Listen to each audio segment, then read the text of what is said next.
Hello Canada visa applicants. Recently IRCC की तरफ से अपडेटेड इन्फॉर्मेशन आ चुकी है बैकलॉग की। अप्रैल के महीने में कितनी total number of applications IRCC की इन्वेंट्री में थी, कितनी जो है with in standard time process हो गए और कितनी गई बैकलॉग में। उसी के साथ ये डिस्कस करेंगे टीआर पीआर सिटीजनशिप की एप्लीकेशंस में एज कंपेयर टू मार्च के महीने में अप्रैल में कितना इंक्रीज या डिक्रीज हुआ। और साथ में आपको पूरी डिटेल इन्फॉर्मेशन के लिए मैं आपको लेके जा रही हूँ आईआरसीसी की ऑफिशियल वेबसाइट के ऊपर। तो बिना टाइम वेस्ट किए चलते हैं और जानते हैं इस सारी इन्फॉर्मेशन को डिटेल में।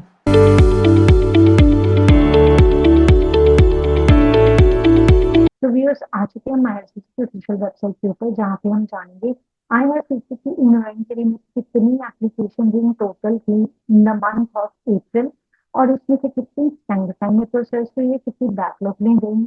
इसी के साथ हम पीआर पीआर और सिटीजनशिप की एप्लीकेशन को डिस्कस करने के बाद इसको कंपेयर करेंगे लास्ट मंथ के साथ। और ये भी आज आपको मैं चार्ट के साथ बताऊंगी कि कितना इनका प्रोजेक्टेड एप्लीकेशन का बैकलॉग रहा है और कितना एक्चुअल में रहा। ये सारी चीजें डिटेल में जानी। तो सबसे पहले शुरुआत करते हैं। आपको स्क्रीन पर नजर आ ही रहा है, यहाँ पर जो टोटल एप्लीकेशन गई हैं 20,41,800 गई हैं जो आईआरसीसी की इन्वेंटरी में है। लेकिन जो with in standard time processing है दीज आर 12,51,600 और 7,60,200 बैकलॉग में गई है। तो गाइस अगर इनको परसेंटेज वाइज देखा जाए ना, 62% ऑन टाइम प्रोसेस हुई है और जो आपकी यहाँ पे 38% है वो बैकलॉग में रही। अब बात करते हैं इंडिविजुअल बेसिस पे टेम्पररी रेजिडेंट्स की जो एप्लीकेशन रही है इन टोटल वीजा 9,18,500, इसका 65% ऑन टाइम प्रोसेस हुआ है which is visible on screen, that is 5,94,200। और इसमें जो बैकलॉग में रही है वीजा 3,24,300। तो ये 35% यहाँ पर बैकलॉग में रही है। पीआर वालों की बात करें 8,80,800, जिसका 56% mean 4,89,800 with in standard time process नहीं है। और बैकलॉग में गई है 3,91,000। तो इसमें 44% बैकलॉग में चली गई। अब बात करते हैं सिटीजनशिप वालों की। इनकी जो टोटल नंबर ऑफ एप्लीकेशन हुई है दीज आर 2,42,500 और 1,97,600, जो 81% होता है वो ऑन टाइम प्रोसेस हुआ है। लेकिन बैकलॉग में चली गई है 44,900 जो 19% बनता है। तो बस अब कंपेयर करते हैं इसको मार्च के साथ, तो बड़ी इंटरेस्टिंग चीज सामने आई है।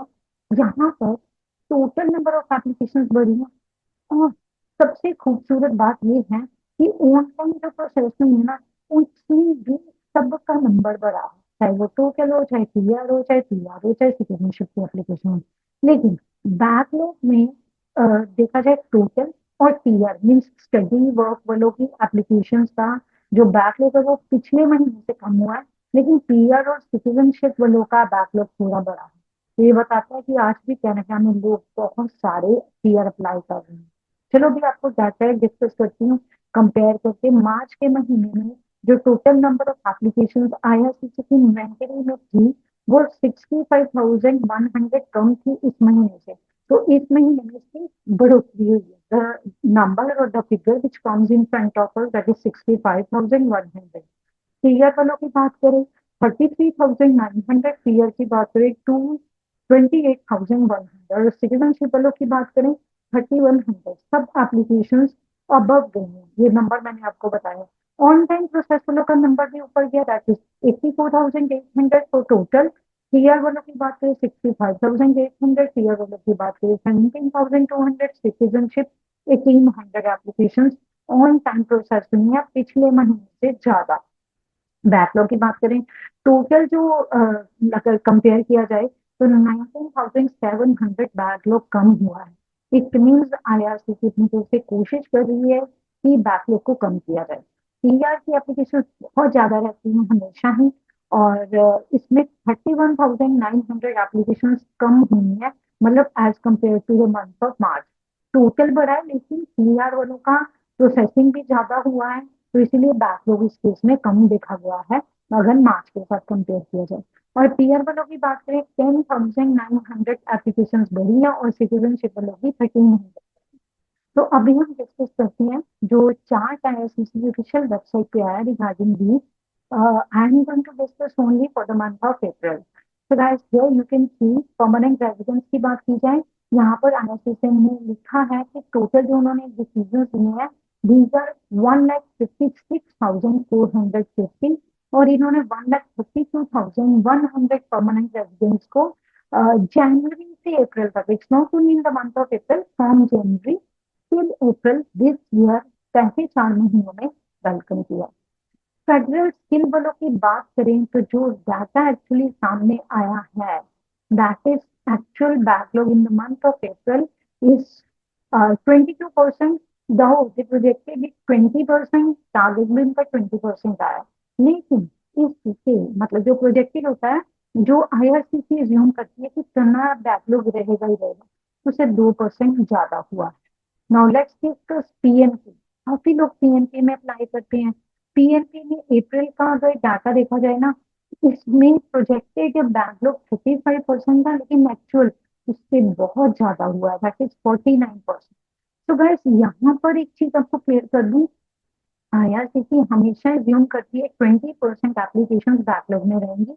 वो कोई भी रीजन हो सकता है, चाहे वो डॉक्यूमेंट्स मंगवा रहे हैं और उनकी वेरिफिकेशन हो रही है, तो इसीलिए 20% को एज्यूम करते हैं, लेकिन बाकी वो प्रोजेक्ट जरूर करते हैं। और अगर आप यहाँ पे लाइन देख रहे हो ना, जो लाइट ब्राउन कलर की है वो टारगेट बैकलॉग है, ये आपको सिमिलर मिलेगी हर चार्ट में जो मैं आपको दिखा रही हूँ, लेकिन जो डार्क ब्राउन है वो बता रही है एक्चुअल बैकलॉग कितना है, और जो डोपिक वाली है ब्लू वाली वो प्रोजेक्टेड, ये बताती है कि IRCC कितना एंटिसिपेट करती है, कितना ज्यूम करती है बैकलॉग को।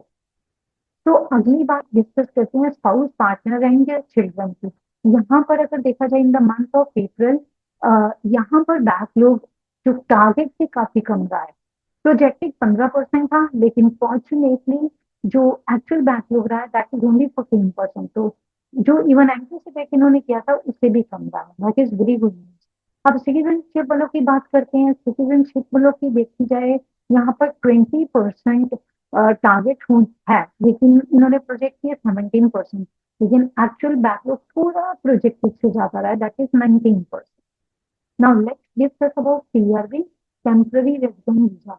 टोटल की बात करें इन द मंथ ऑफ अप्रैल, बहुत ज्यादा इनका जो बैकलॉग रहा है, प्रोजेक्टेड था 38%, लेकिन एक्चुअल बैकलॉग 54% था। तो काफी ज्यादा यहाँ पे आपको गैप भी नजर आ रहा है, जो लाइक ऑब्वियसली स्टडी परमिट और वर्क परमिट होल्डर वालों को कहीं ना कहीं डिसअपॉइंट करता है। अब यहाँ पे बात करते हैं स्टडी परमिट वालों की। राइट, स्टडी परमिट में जो प्रोजेक्टेड बैकलॉग था वो 15%, अनफॉर्चुनेटली जो एक्चुअल बैकलॉग रहा है ना वो इससे डबल रहा है, चाहे टारगेट उनका 20% बैठा, लेकिन 30% एप्लीकेशन बैकलॉग में। दिस इज द रीजन मैंने रिसेंटली तो आपको टाइमलाइन बताई है, अब टाइम बढ़ गया, इनसाइड टाइमिंग का भी बढ़ा है, इंडिया में तो लास्ट वीक से ही बढ़ा था, 10 वीक्स शो कर रहा है। अब बात करते हैं वर्क परमिट वालों की। काफी लोग मेरे को क्वेश्चन करते रहते हैं, तो उनको भी ये चीज की क्लैरिटी होनी चाहिए कि कितनी एप्लीकेशन बैकलॉग में रही। गाइस यहाँ पे प्रोजेक्टेड बैकलॉग 26% रहा है, लेकिन एक्चुअल उससे 10% ज्यादा रहा है, तो पहले से ज्यादा एप्लीकेशन जो है वो बैकलॉग में रही। तो गाइस यहाँ पर ऑब्वियसली पेशेंस और वेट दोनों ही बढ़ाने पड़ेंगे, मतलब क्योंकि यहाँ पे एप्लीकेशन जो प्रोसेस हो रही है वो टाइम कंज्यूम कर रही है, तो इसलिए वर्कर्स, स्टूडेंट्स पेशेंस रखिए। जो भी आपका जैसे स्टूडेंट्स है जो इनटेक है उससे होना ना, 3-4 महीने पहले अप्लाई कीजिए। बट फिर भी मैंने ये देखा कि डिसीजन जल्दी आ जाता, कोई ऐसी बात नहीं है। हाँ, अगर एप्लीकेशन बैकलॉग में चले जाए तो टाइम कंज्यूमिंग है। So guys this is all about today's information. So guys this is all about today's video. Hopefully video आपको काफ़ी इन्फॉर्मेटिव लगी, आपको पता चल गया कितनी ज़्यादा एप्लीकेशंस अभी भी IRCC के पास हैं, चाहे फ्रीक्वेंट चेंजेस हो रही हैं। सो गाइस अगर आपको वीडियो इन्फॉर्मेटिव लगी है, चैनल को सब्सक्राइब करके जाना। अगर आप हमारे द्वारा अप्लाई करना चाहते हैं तो आप हमें दिए हुए नंबर के ऊपर कॉन्टैक्ट कर सकते हैं। कोई क्वेश्चन है तो कॉमेंट बॉक्स में डाल के पूछ सकते हैं। अगला वीडियो किसी और इन्फॉर्मेशन के ऊपर लेके आऊंगी, तब तक के लिए स्टे इन्फॉर्म्ड, स्टे विजिलेंट।